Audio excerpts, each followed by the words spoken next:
So what's next with this spring opens up? You see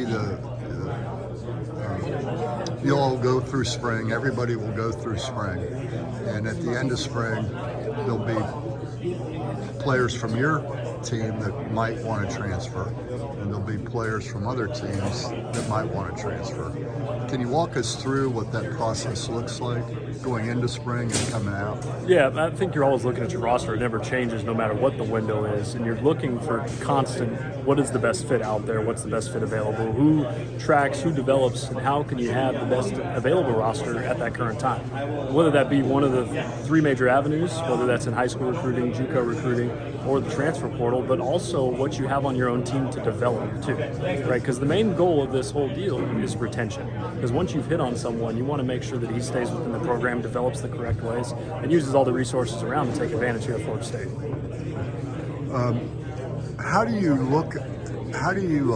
look across the country for guys who might become available in the portal? Yeah, constantly, you want to be aware of everyone who's around in the country, right? And so that's tracking. And what could come from prior relationships. It also could come from something you just heard from somewhere of, hey, this is a guy to take a look at. And we have various amounts of staff that are constantly digging through those things, looking for those alerts, looking for those identifiers, looking for what those measurability and those critical factors are, and just understanding, do they upgrade our roster? And if they do, that's probably someone we want to look to pursue. So those are a couple of guys on your staff in the recruiting office? Yes, sir. Yeah, so, John Garrett, Justin Krause, who's our Director of Offensive Scouting and Defensive Scouting, respectively, Chuck Canner, Michael Zerby, Jeremy Smith, and then we've upgraded our student workforce, too. We have 40 student interns who are around who are constantly diving through different metrics and data points for us just to constantly have the best information available.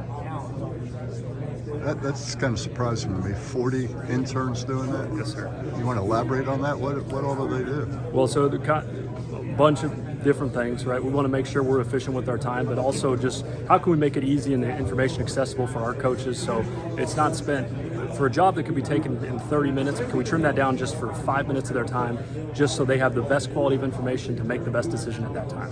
And so really, how can we improve those efficiencies? So when a player enters the portal, how do you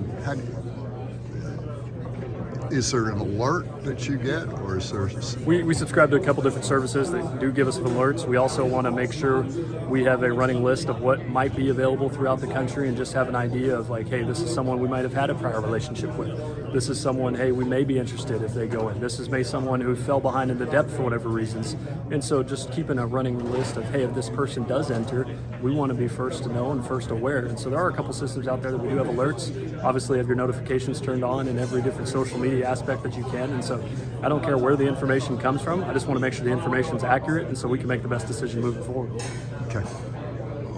Came in almost